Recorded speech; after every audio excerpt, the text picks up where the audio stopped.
2019 में और 2025 में दोनों की मार्केट की गिरावट में क्या फ़र्क है? इसमें क्या बहुत बड़ा गैप है जो आपको नहीं पता है? ठीक है? अगर जो आपने इस चीज़ को समझ लिया कि उस समय की जो गिरावट हुई थी उसमें क्या फ़र्क था और अभी की जो गिरावट हुई इसमें क्या फ़र्क है? क्या दोनों चीज़ें सिमिलर हैं? ठीक है?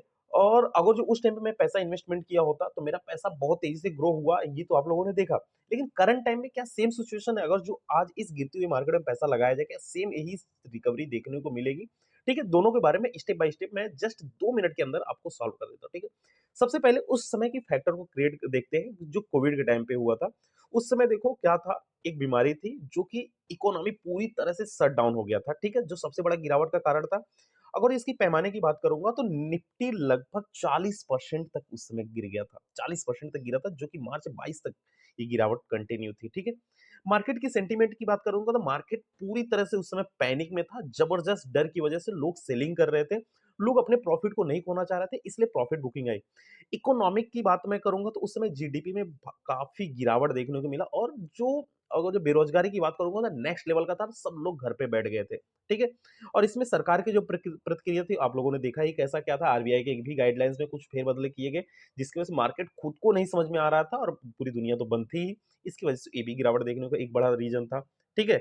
और इसे टोटल जो रिकवरी करने में time just we save recovery हुई 6 से 12 महीने के अंदर मार्केट अगेन 2023 में एकदम ज़बरदस्त बूम के साथ मार्केट आता गया, ठीक है? ये तो हो गई कोविड की बात। अब बात करता हूँ 2024-25 जो मार्केट का करंट टाइम का सेंटीमेंट क्या चल रहा है, ठीक है? अब भी देखो मार्केट में गिरावट का कारण क्या है? मार्केट बहुत ज़्यादा ओवर वैल्यूड है, ठीक है? ग्लोबल थोड़ा स्लो डाउन है बिकॉज़ टैरिफ रेट को लेके बहुत सारी बवाला चल रहा है, ठीक है? पॉलिटिकल रीज़न है, ठीक है? इन्फ्लेशन महँगाई रेट की वजह से बहुत सारी चीज़ें ऊपर-नीचे हो रही है, ठीक है? और करंट टाइम की अगर जो मैं बात करूँ, मार्केट का पैमाना क्या बोल रहा है कि स्मॉल कैप करंट टाइम में 20 से 25% की सिर्फ गिरावट देखने को मिली है और 2024-25 के अंत तक शुरुआत में 2024 के एंड तक और 2025 की स्टार्टिंग अभी मार्च तक की मैं बात कर रहा हूँ, मात्र 20 से 22% की गिरावट देखने को मिली है। ठीक है? तो करेक्शन की बात करूँगा तो कोई बहुत बड़ा मार्केट में क्रैश नहीं है, लॉन्ग टर्म में आपको शांति से बैठे रहना है, पैसा बनेगा। ठीक है? अगर जो इकोनॉमी की मैं बात करूँगा तो जीडीपी ग्रोथ लगभग एकदम समझ लो पॉजिटिव है, ठीक है? इकोनॉमी अपनी बहुत ज़बरदस्त है, इसमें कोई डाउट नहीं है बिकॉज़ जो एफआईआई इन्वेस्टर देखो जा रहे हैं, लेकिन फिर भी जो डीआई डोमेस्टिक इन्वेस्टर हैं, आप हम जैसे रिटेलर हैं, ये दबा के मार्केट में पैसा इन्वेस्टमेंट कर रहे हैं। मतलब पॉजिटिविटी मेंटेन है, सबको पता है मार्केट ऊपर जाएगा, ये शॉर्ट टर्म के लिए जो कुछ भी हो रहा है, ठीक है? अगर इसमें गवर्नमेंट की पॉलिसी की बात करेंगे तो मॉनेटरी पॉलिसी टाइट है, ब्याज दरों में थोड़ी-सी समझ लो ज़्यादा है, लेकिन इसमें कोई बहुत बड़ी बात नहीं है बिकॉज़ जो टैक्स का आया 12 लाख टैक्स पे छूट दी गई है, इसमें कहीं न कहीं ये भी काफ़ी पॉजिटिव असर होने वाला है मार्केट को लेके, सेंटीमेंट काफ़ी अच्छा लोगों में बना हुआ है, ठीक है?